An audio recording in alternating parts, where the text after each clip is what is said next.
اتكلم بالعربي على مدى الحوار كله. بقول الكلام ده لحضراتكم لانه النهارده معانا 3 من المواطنين المصريين في جوجل، 3 من الشباب المصري، لان هم كلهم خريجين 96 فما فوق، فهم من شباب المصريين في جوجل، وال3 بيشتغلوا نفس الشغلانه. مجرد ان الواحد موجود معاهم حاسس بقدر كبير جدا من السعاده. السعاده دي لانه الواحد دايما بيدور على شيء يبعث على الامل. الامل ليس انهم موجودين في الولايات المتحده الامريكيه او ان هم مصريين قدروا يهاجروا لامريكا.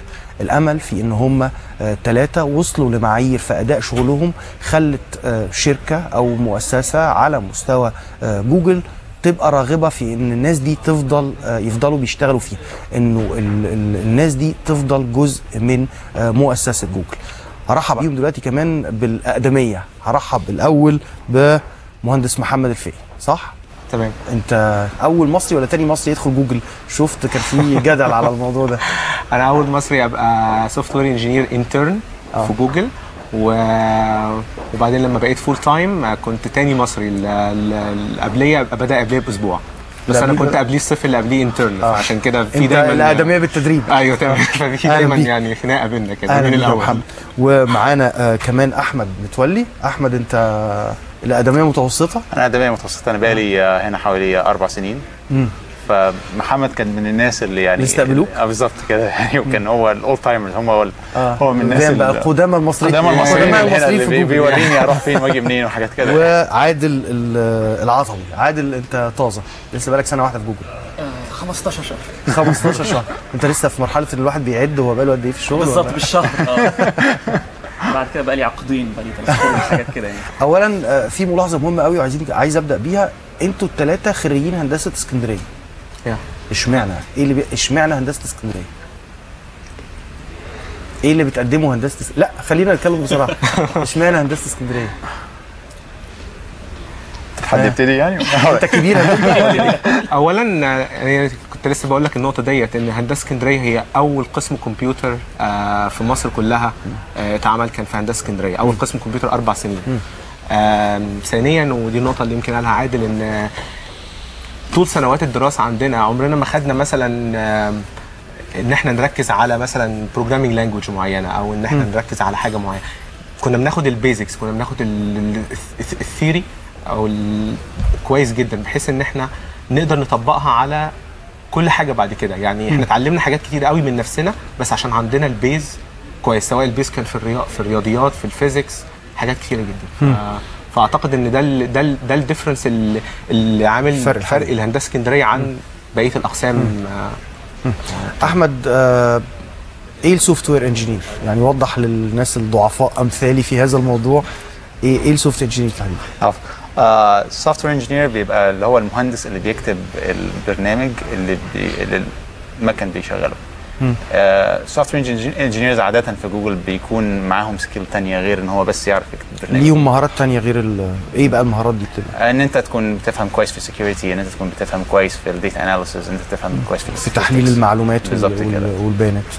فكل واحد يعني السوفت وير انجينير ده كسكيل. السوفت وير انجينيرنج انت بتستعملها كسكيل اكتر من هو ده الهدف اللي انت عايز تعمله. بتستخدمها كاداه او كمهاره معينه. بالظبط كده. ايه اللي خلاك تشتغل في جوجل؟ اشتغلت في جوجل ازاي؟ هو انا بعد ما يعني انا سبت مصر وجيت على امريكا عشان بعمل الدكتوراه. فبالتعود انت عايز حاجه تكون بتعمل حاجه جديده. انا كنت بعمل يعني ابحاث، فلازم حاجه نفس الفكره، حاجه تكون حاجه جديده، حاجه بتفكر في حاجه مشكله بقيه الناس لسه فعلا محتاجينها او مش عارفين يحلوها. فانت عايز حاجه فعلا اللي هي الكاتنج ايدج، انك متطور جدا. بالظبط. يعني فين الاماكن الموجوده؟ جوجل اول اختيار يجي في بالك. بس جوجل اول اختيار، جوجل اول اختيار يجي في بالك، بس مش شرط ان جوجل تقبلك. كل الناس عندهم جوجل اول اختيار. خليني اعرف منك، انت الراجل القديم في الموضوع. لا طبعا ماشي، ما هي جوجل اول اختيار، هي احد الاختيارات في الاخر، صح؟ بس يعني لما يجي لك انترفيو مثلا مع جوجل، ولو عملت كويس جدا في الانترفيو ويجي لك اوفر من جوجل، وتعالى نقول ان انت جالك اوفرز من شركات تانية كمان، اعتقد ان اي حد هيختار جوجل عن اي شركه تانية.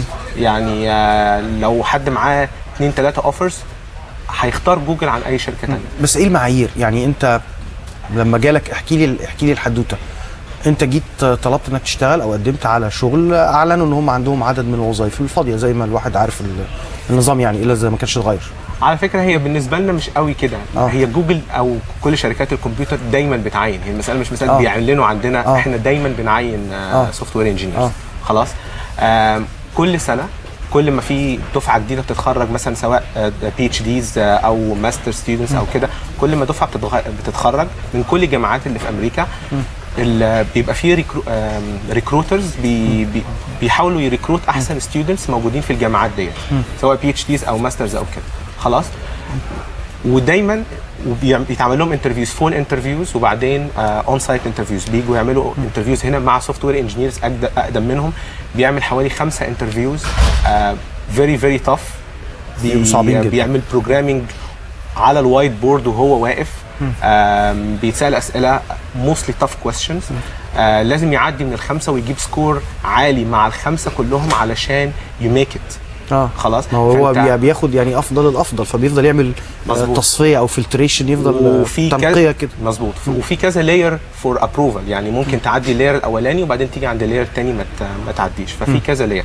فانت لو عديت كل اللايرز ديت يعني وخدت اوفر بقى في جوجل، ده انت بالنسبه لك بتبقى سعيد جدا. يعني انا يوم ما عديت ال5 ليفلز دول يعني ما بصيتش على حاجه ثانيه، يعني يوم ما جالي الاوفر بتاع من جوجل قعدت بس يمكن 2-3 بس اتكلمت مع الادفايزر بتاعي في الجامعه واستشرته وكده، وقال لي خلاص يعني يو دونت نيد تو لوك مور، ما تدورش على شغل حاجه ثانيه يعني، فخلاص ما تدورش على شغل ثاني. احمد نفس الحكايه؟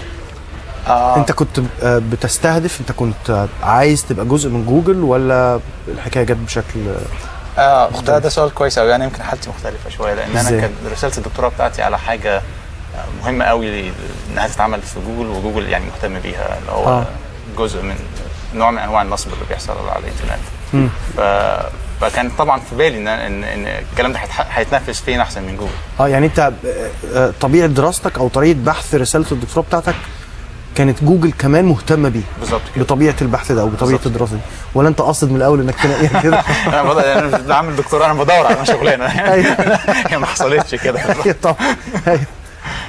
فاللي حصل ان انا جيت هنا كنت بتمرن شويه، وبعدين مشيت كملت الدكتوراه بتاعتي، وبعدين الريكروتر واحده من الموظفين كلمتني قالت لي تحبي تيجي تعمل انترفيو عشان تشتغل هنا. وجيت وكان مثلا من ال5-6 انترفيوز بتوعي كان نصهم او اكتر من التيم بتاع النصب ده. فريق نصابين، منع النصب. مش كلنا نصابين، العكس كلنا. ما انت في بعض الاحيان عشان تمنع النصاب بتحاول تفهم، يعني بتفكر زيه المفروض. طبعا صح، مش ده جزء من الشغل ولا؟ طبعا انت المفروض انت مش المفروض تكون نصاب، بس المفروض تحاول تفكر زي النصاب. بس انت بتفكر زيه. طبعا انت بتحاول تفكر زيه عشان اوت سمارت اللي هو ممكن يعمله. انت بقالك 7 سنين كويس، وانت بقالك 15 شهر. ايه طبيعه المشاكل اللي ممكن تكون بتقابلك في الشغل؟ احنا شفنا ناس من كل الجنسيات، واحنا كمصريين دايما بنبقى يعني ايه، اولا بنتلم قوي على بعض، وبيبقى عندنا نوع من التخوف من التعامل بسهوله. عايز اسالك ده بينطبق عليك هنا ولا لا؟ ولا عشان انت عشت في امريكا فتره فالحكايه دي مش موجوده؟ ما هي مساله انت متوقع ايه من اللي قدامك. فهي يعني كمشاكل انا ما شفتش مشاكل، يعني ما شفتش مشاكل برضو مع جنسيات تانية يعني. بس هي الفكره يعني فرق العادات بتاعتنا والعادات الامريكيه مثلا، الفرق مثلا في ايه؟ واقف بتكلم واحد صاحبك كان واقف معاه واحد تاني ما اعرفكش عليه في مصر، يعني ايه في ايه يعني؟ وانا واقف هوا يعني؟ انا ما هنا عادي، هنا مفيش الكلام ده. ما دام الموضوع يعني ما يخصكش مش هدخلك فيه، وده عادي جدا. فاحنا مثلا ممكن حد يفتكر دي مش عايز يدخلني في كلامك من انا مثلا لهجتي مش امريكاني. لا طب الموضوع ملوش علاقه بالكلام ده خالص يعني. بس الفكره لو انت متوقع سلوك معين هتلاقي لا ان السلوك ده مش موجود، ده طبيعي جدا. لا يعني الثقافه دي مش موجوده لو انت بس فاهم اللي قدامك بيفكر ازاي. فبالنسبه لجوجل، لا جوجل من البيئات الكويسه جدا لو عايز للشغل يعني. مش مساله مثلا الانفايرمنت عامله، لا انا قصدي تعامل الافراد. تعامل الافراد مرن جدا، مفتوح جدا، تقبل الاخرين ده يعني هو في امريكا عموما احسن من ناس تانية. ايوه احسن من اوروبا في اغلب في ولايات كتيره، مش كلهم. بس يعني في جوجل بالذات الموضوع ازم من كده شويه. هتلاقيهم يعني تقبل الاديان الاخرى، الاجناس الاخرى، كل حاجه اللي هو البيئه. بتحسوا بفرق في التفكير يعني مع انك تفضل في الفتره دي كلها في امريكا، وبعدين تفضل الفتره دي كلها في مؤسسه بتتعامل فعلا مع تقبل الاخر، مع اجناس مختلفه كتيره جدا، مع اديان مختلفه، في البوذي وفي يعني اديان ارضيه وسماويه وشغلانه. بتحس ان انت طريقه تفكيرك كمصري اختلفت؟ ده بالطبع، ويمكن الاجابه على السؤال ده انا ممكن اقول لك اكزامبل بس ملوش علاقه بجوجل. انا تاني سنه او يمكن من اول سنه ليا في بوردو كنت بحضر سيمينار كان بيشتم في الاسلام، وكان بيتكلم يعني عن الاديان، وكان بيتكلم عن الاثيزم، الالحاد، يعني ان هو ده الصح.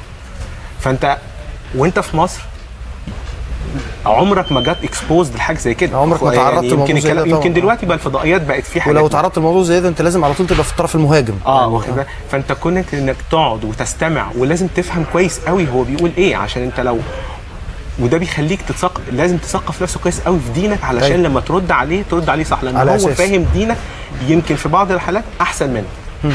يعني علشان هو هيعرف، يعني انت بتتكلم على انه طريقه المواجهه مختلفه. فانا قصدي يا طبعا ده اكيد، بس اللي انا عايز اقوله ان من اول يوم انت بتبقى عارف انت في انفايرمنت مختلفه، لازم تعرف تتعامل معاها بالشكل دوت، لازم تتقبل شويه حاجات، ولازم ولما تتحط في البوزيشن انك ترد عليها لازم تعرف ترد عليها ازاي. احمد، انت تفكر ترجع مصر؟ التفكير على طول موجود. انت بتضحك، بس هعرف انت بتضحك ليه. هسمع احمد الاول عشان ده السؤال اللي كلنا على طول بنساله لبعض احنا. طيب ده هو محمد بيسفر وجهه نظري، يعني ان هو التفكير على طول موجود. هل انت بتفكر ترجع مصر؟ اكيد الواحد في يوم من الايام هيقول انا عايز ارجع مصر، كفايه كده الواحد عايز يرجع يعيش بين اهله، عايز يرجع يفيد البلد، عايز يعني في حاجات كتير قوي ممكن تخلي واحد ان هو يرجع مصر، غير الاهل وان انت تفيد البلد. هتبقى حاجه اسهل كمان ان يعني انت شغال مثلا في حاجه دقيقه جدا، ممكن تنزل شويه ان انت تشتغل في حاجه اوسع شويه، ومش في منتهى السبيشاليزيشن، وان انت تنزل مصر وتاخد مقابل كده حاجات تانية كويسه زي الاهل والكوميونتي وكده. فهتبقى اسهل بكتير بتهيألي كل ما مصر تقدم فرص اكتر للمهاجرين هم يرجعوا. يعني انت بتعتبر نفسك خلاص بقيت مهاجر؟ انا مش بعتبر نفسي مهاجر، بس انا عايش هنا. فمش مهاجر يعني. المهاجر دي كلمه مهاجر عارف زي بيسموها ستيت اوف مايند او حاله نفسيه خلاص. ده مظبوط، بس هي الليترال يعني لو انت مشيت من بلد لبلد انت بقيت مهاجر، لو انت بتشتغل فيها ومقيم فيها يعني. فده عادل نفس التفكير؟ هو انا يعني لو بحاول افكر وانا الوضع يعني انا ثابت هنا ولا مش قصدي كشغل، قصدي يعني كدوله انا قاعد هنا فعلا ولا لا. هو بالنسبه لي ممكن تكون هو انا هرجع امتى؟ يعني ده اللي بفكر فيه. هرجع يعني السنه دي، السنه ده 5 سنين. هو انا راجع بس مش عارف راجع امتى. انا اظن يعني مثلا هيبقى عندي مثلا 50 سنه هبقى اكيد في مصر، 40 سنه اكيد في مصر. في النص انا مش عارف امتى بالظبط. عايز اقول لك على حاجه، انت بتقول كده عشان انت حاسس انها بعيد، فانت مأجل التفكير. ما بالظبط، ما نزلت 40 وبعد كده اكتشفت ان انا خلاص قربت شويه. اهلا بيك شفت ان احنا عجزنا قوي. بس برضه مش مهاجر. هو ده اللي انا كنت بسأل. اصل بص، الواحد كان في مكانكم في مرحله من المراحل، هي طريقه تفكير او انت وصلت لفين. انت لغايه دلوقتي مش حاطط نفسك في تصنيف انك هاجرت.